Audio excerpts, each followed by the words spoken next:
overalls. Oshkosh Bagosh overalls. Oshkosh Bagosh.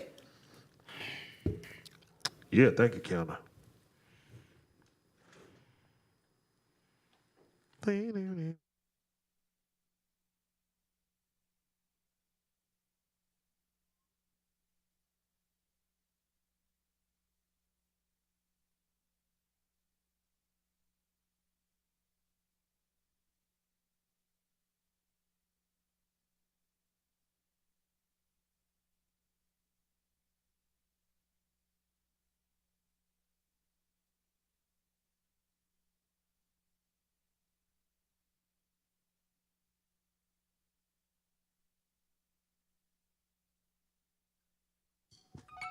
All right, y'all, I need everybody to get about your seat because it's time to start the Sisaundra Show!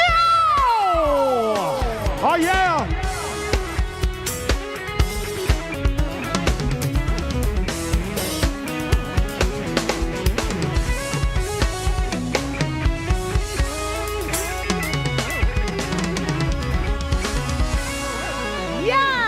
Hello, everyone, and welcome to the Sisaundra Show. Y'all go ahead and get all comfy, grab your bubbly beverage, and let's get this show started! Let's get it started! Woo! All right, y'all, it's time to dive into the wildest, juiciest, and the most talked about stories of the moment. From celebrity shade to jaw-dropping drama, we the people want to know what's really going on. What's going down? Cause we, the people, we wanna know. Y'all, let's move to this first story. So, King James, that's LeBron James, finally broke his silence on the whole Stephen A. Smith situation.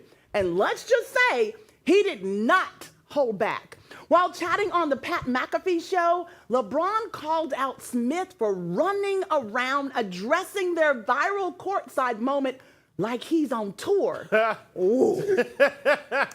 He's like on a Taylor Swift tour right now, LeBron joked. First it was, I wasn't going to address it, but then said, now that the video's out, I feel the need to address it. Go ahead, bro. LeBron said, y'all, I can't say that on the air. The FCC will, yes. Yeah. But it's M and it's a F. Oh, sis, LeBron said MF. Are you kidding me? If there's one person who couldn't wait for the video to drop, it's him. So McAfee and his crew couldn't help but laugh, especially since rumors have been swirling about tension between Smith and McAfee behind the scenes at ESPN. Oh, Lord, y'all, it just gets more and more. But LeBron wasn't cracking jokes. He made it clear that Smith completely missed the point of their courtside exchange. Never would I ever tell people they can't critique the sport. That's your job. But when you take it personal, that's my job to protect my household and the players, LeBron said. And just when you thought he was done, LeBron hit Smith with the ultimate troll. Oh, he's going to be so happy I'm talking about him. He's going to go home, grab his ice cream, sit on the couch in his tighty whities, and smile ear to ear. Woo, baby, this ain't just shade. It is a full eclipse. This is an eclipse of the sun, y'all. Hey, you making it worse, sis. Am I? I'm just telling the story. I'm just telling the story. Tell the story. This is crazy, True. guys. I love What's it. going on, sports? I love it. I love it. Y'all love it? As a father first, Oh, yes. come on, before even being an NBA player, he's got to step up and be in that space for his son.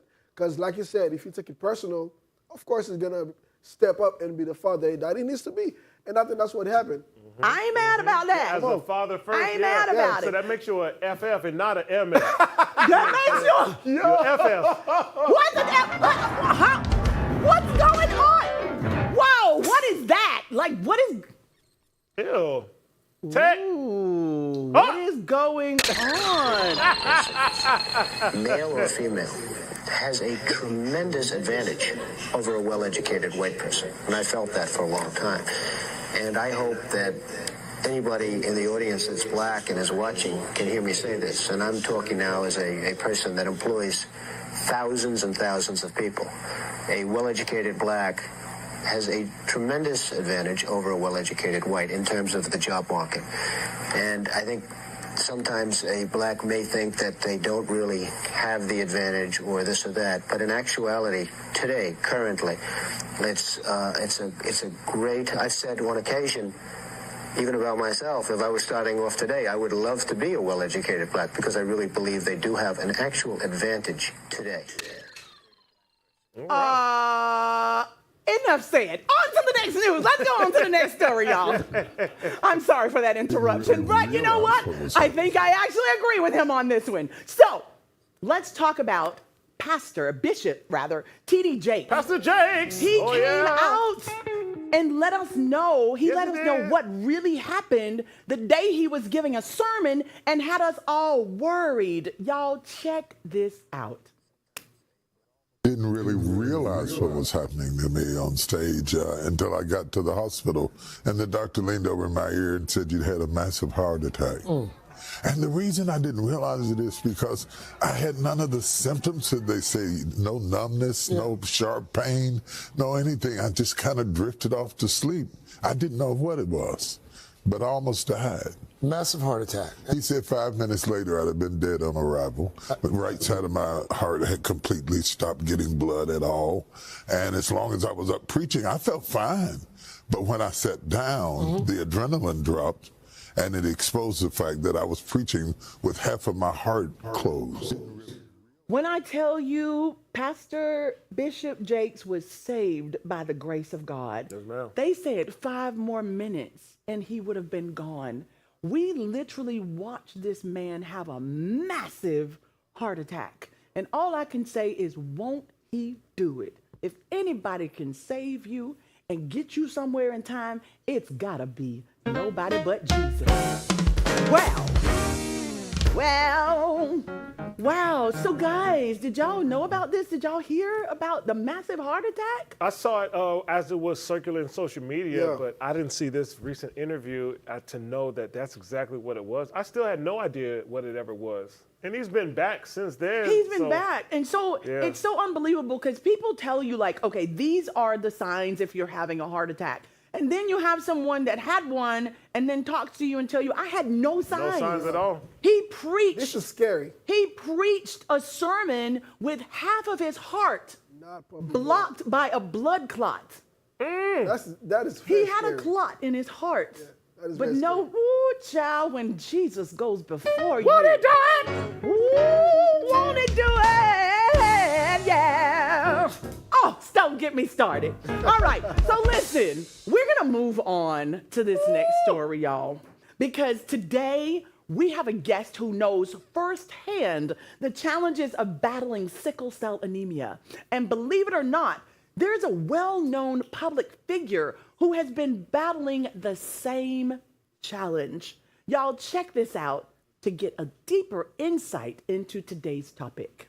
In her new memoir, A Sick Life, she opens up about her journey with stardom as she lived with an incurable disease, sickle cell. Sick life means so many things. Tell us the meaning behind a sick life. The title means so much for me. It's a strong word, a sick life, because I've had it all. I was told at 7 years old I would never live past 30. I would be disabled my whole life and never have kids. But I've traveled the world in TLC. I've worked with Michael Jackson. Sickle cell disease is an incurable blood disorder that affects nearly 100,000 Americans. As TLC toured all over the world, the rigorous schedule caused Tion's body to go into crisis mode, and she spent weeks, sometimes months, in the hospital recovering. You accomplish all of this in and out of the hospital. Just talk about dealing with a chronic disease. The easiest way to describe it is oxygen isn't getting to our vital organs. So if it's your legs, you can't walk, your arms, you can't even hold a pencil and write. I went through so much. I seen a rainbow yesterday, but too many storms have come. Wow, you know, people truly don't look like what they are going through or what they've been through. The life expectancy for sickle cell anemia is not a lot. And yet we get to witness someone like T-Boz and our guest that's coming on today outlive those numbers to be able to talk about the test that is now a testimony. So I did a little research, and I didn't even know a lot about sickle cell anemia, but it is something that impacts the Black community more than any other community, period. So I don't know why it does, but it does. So I implore that everyone make sure that you're checking, make sure you go to the doctor, make sure you find out what's going on inside of your blood. If I'm not mistaken, sickle cell anemia is about the protein in the blood not getting to your system, and then the oxygen prevents it. And the actual shape of the blood is not circular, it's like in a sickle. So that's where you get the sickle cell. So for everyone who's battling and those who are overcoming and living past those numbers, God bless you. God bless you. And am I bringing out my guest right now? Oh my goodness. So we're going to save our guests because we're getting ready to go to break. But when we come back, I hope you all have your bubbly beverage, that you're sitting down and you're ready to hear a miracle story about our guests. We're going to be sitting down with a true fighter, a survivor of sickle cell anemia. And it is actually a miracle to even hear the story. For the culture, I want you guys to play something really cool and funky as we take our viewers out. And when we come back, we're going to tell you a story about resilience, strength, and the harsh realities of living with a chronic illness. For the culture! Come on, come on.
sitting down with someone who has battled sickle cell anemia for most of her life.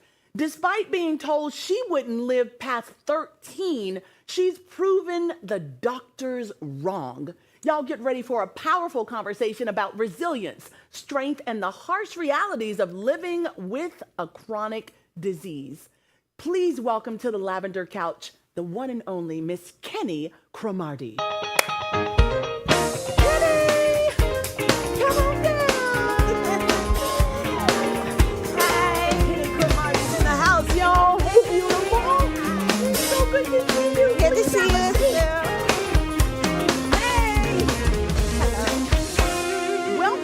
Show. Thank you so much for joining us. Thank you for having me. Indeed, it's an honor. When I tell you, so they told you that you wouldn't live past 13? Yes, ma'am. And tell us how old you are? 28. Come on now. Oh, Good, ain't he? Yes, ma'am. That's amazing. 28 years old. So, Kinni, would you please take us back to the moment you first learned that you had sickle cell anemia?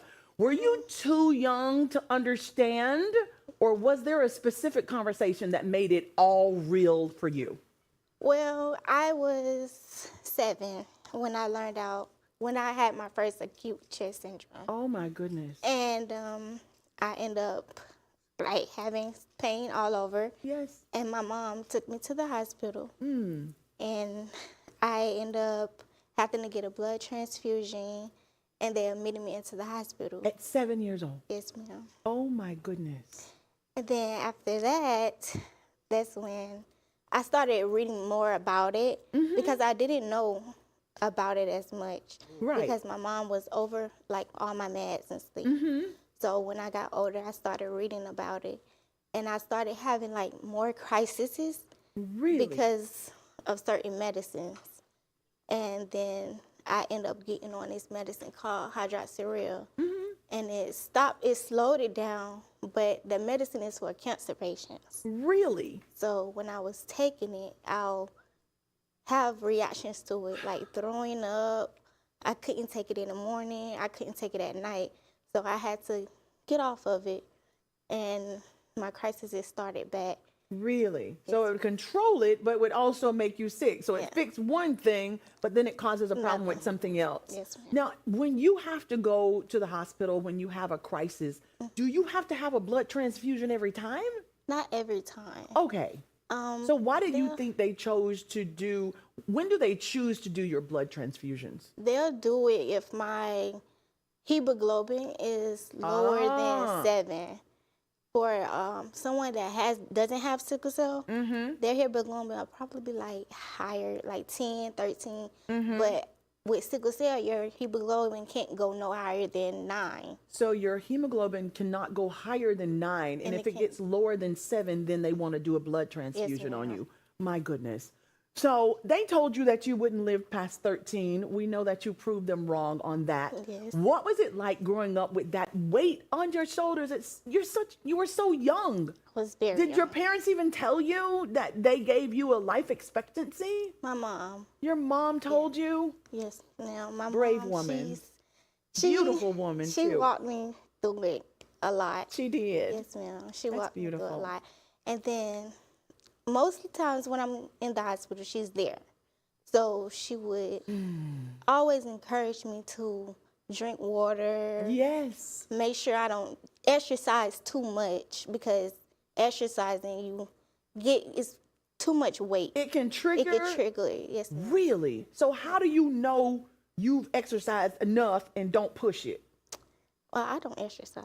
Oh, Lord Jesus. Well, you ain't even gonna take no chance, are you? No, ma'am. It's like, Let I me don't get you even straight first. exercise, ma'am. No, You're I not don't even exercise. going there. I don't exercise at You know all. what? I think it would kind of sit me down a little bit if somebody said you can't exercise too much.